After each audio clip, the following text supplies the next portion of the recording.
Welcome back, guys. So if you've been keeping up with the channel, which I know nobody probably has, I haven't posted in a couple weeks. I've just been so busy with work and just other personal stuff. So today I'm going to be tucking the Fender wires for the wire harness on my S13. I'll go ahead and give you guys a quick walk around just to show you the updates with my car and just get into a little more detail as to what we're going to do today and why. We already got the front up on, why are you sniffing like that? What do you smell? Bullshit. Alright, so we already got the front up on wood here so we can get the jack underneath. Obviously, I just got new wheels. I did the S13 brake caliper upgrade, 5-lug swap, ISR suspension arms, front and rear, tension rods, tie rods, all that stuff. Pop the hood here so I can take the fenders off. That's pretty much the first step. I'm gonna try and get them off without having to take the bumper off. Hopefully I can, but we'll go ahead and see what we gotta do here.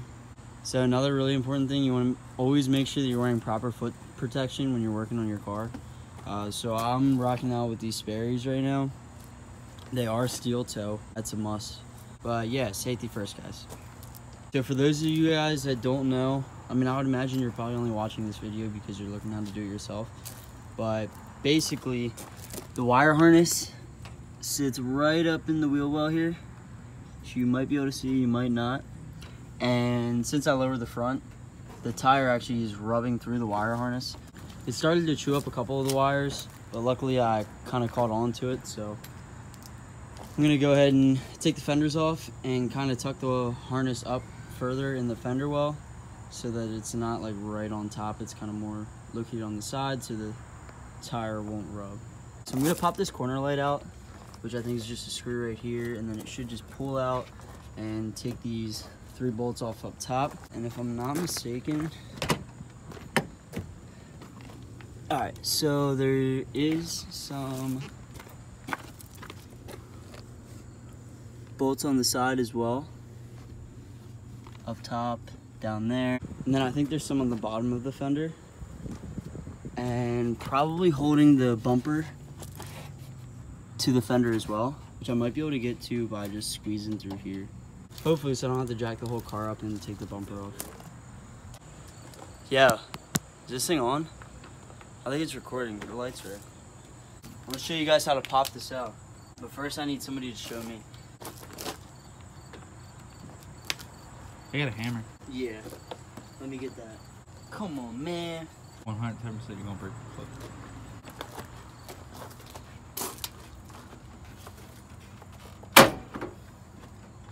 Wow. Look at that. Well, that's that. A ratcheting open-ended comes in real big handy when you're doing this. Just an FYI.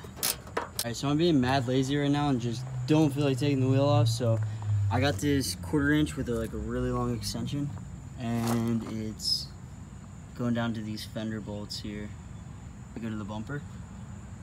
So if you're doing this and you got to do that, that's one way to do it. I don't know how the USDM front ends are, but I mean, this is how the JDM one is. I'm gonna have to do the same thing on this side to get the one way in the back by the door. If you're being lazy like me and you're finding it difficult to get to those bolts, just go ahead and turn the wheel a little bit. It's kind of hard with one hand, but you get the idea. Turn the wheel a little bit and it'll help you get to those bolts a little bit better on either side. I have the bumper the majority of the way off, but if you can see, there's one more little bolt in there holding the fender to the bumper. I do also have the Aero bumper because it's a K's model, so I don't know if it differs even from like the standard JDM bumper. I mean, it's really not too difficult to locate the screws that are holding it on. If you kind of just pull on it and, you know, see what's holding it back, you can kind of pinpoint it. This is my first time taking the fender off, so it's a learning experience for me as well. The fender's off now. I actually did end up having to take the corner light off. It wasn't that bad. I really just didn't feel like breaking the plastic clip. I hate working with plastic clips, but it wasn't bad. It's cool. So now you guys can see a little bit better what I'm talking about.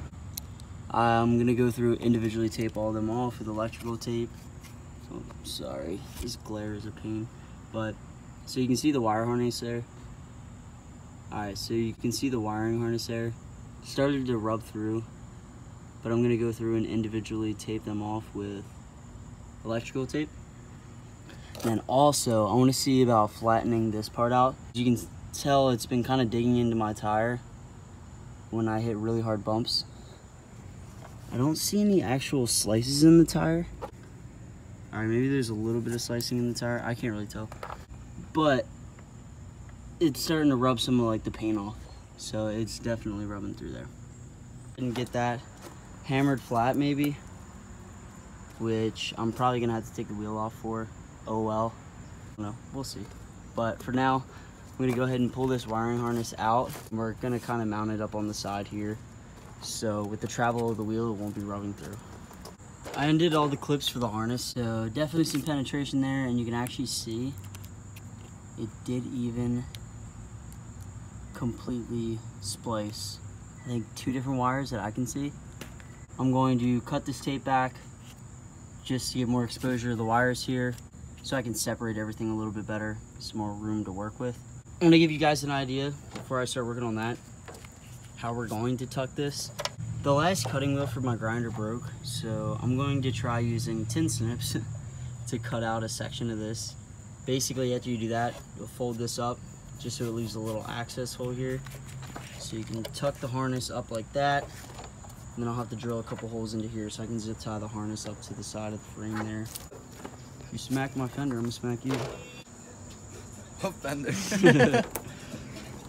Alright, so I made 2 cuts. You might have to make more, honestly. And that there. If you just hit it like a man, it should be alright. Now we're kind of just hammering this flat. Well, he's trying to anyway. I might have to hop on the sticks real quick. Maybe if I could hit it. Yeah, it'd probably help. Yeah, I mean, it's really not that bad. My, Maybe if you thought about doing it the first time, you wouldn't have the problem. yeah, I mean, better late than never. And it's actually really not too late. Honestly, on my, my old WRX, the wheel fell off while I was driving. Whole wire harness shot. Car shut off, like, wouldn't You start. probably had to buy a new wire harness, didn't you? Nah, I didn't. But dude, it was the weirdest thing. So like, I ended up selling the car shortly after. But in order to turn the headlights on, I would put the car in reverse, and the headlights would turn on. Dude, it was so weird. It was all jacked up. Generic as AutoZone wheel spacers. I bought like nicer 5x114 hub centric spacers, but they're a little bit bigger. But I gotta pull my fender. I just went to Lowe's real quick. Got a drill bit the size I needed. I'm gonna drill some holes in there so that I can tuck this up. You see, I cut that out, hammered that flat, and it'll kind of just sit like that. Just some zip ties going along the back to hold it up out of the way. So you can see it used to sit right up in there, and then also you can see where we flattened this back as well. So what you want to do is take some electrical tape. Basically, we're just re-insulating them so they don't short out on each other, because that could be bad.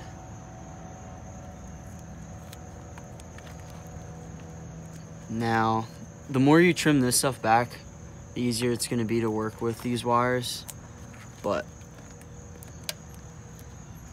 I'm just kind of working around it.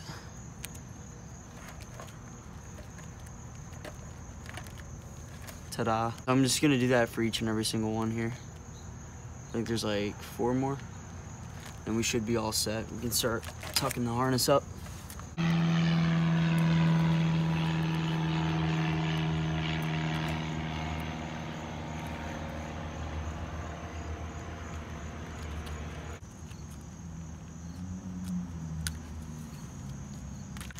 Alright, so I got the extensions on these 2 wires, bringing them back together, covered all these up.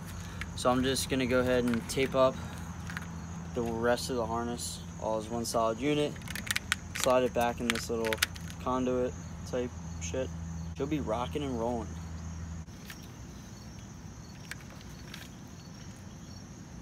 We're gonna go back around.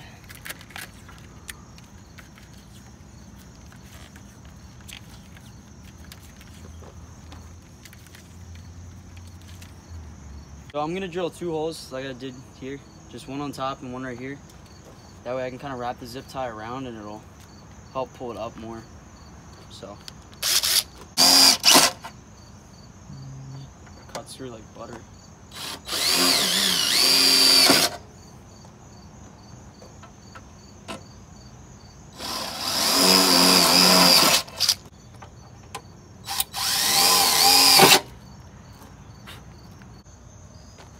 I don't know if I'm gonna be able to get this one in or not. Yeah, let me know how that's gonna work. Look at that. Finesse. Dude, right through. I'm damn good at this. It's funny how these old Japanese cars were just all held up by zip ties. Now they are. I think this might have been the last one without any zip ties on it. Not for long.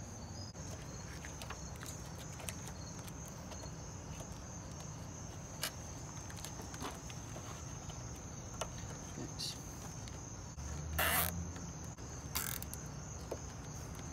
The final result should look something like this.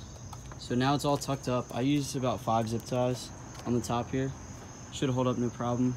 Just gotta go ahead and put the fender back on, but as you can see, it's no longer up in the wheel well, so I won't run into the issue when the tire travels. But yeah, that's pretty much it. I'll go ahead and get the fender back on, and I'll probably just wrap the video up there. I'm gonna do the other side as well, probably tomorrow. There's 2 smaller harnesses. Those ones aren't rubbing yet. I'm just kind of running out of time today, so I'll get it done tomorrow. But either way, I want to get that done as well, so I don't run into the same issue here. Yeah, it looks pretty good. One thing you want to watch out for is just the placement for the wire for the hood latch. Make sure you don't like kink it or anything or pinch it, because you still want that to function. If you made it this far in the video, thank you for watching, and I hope this helped.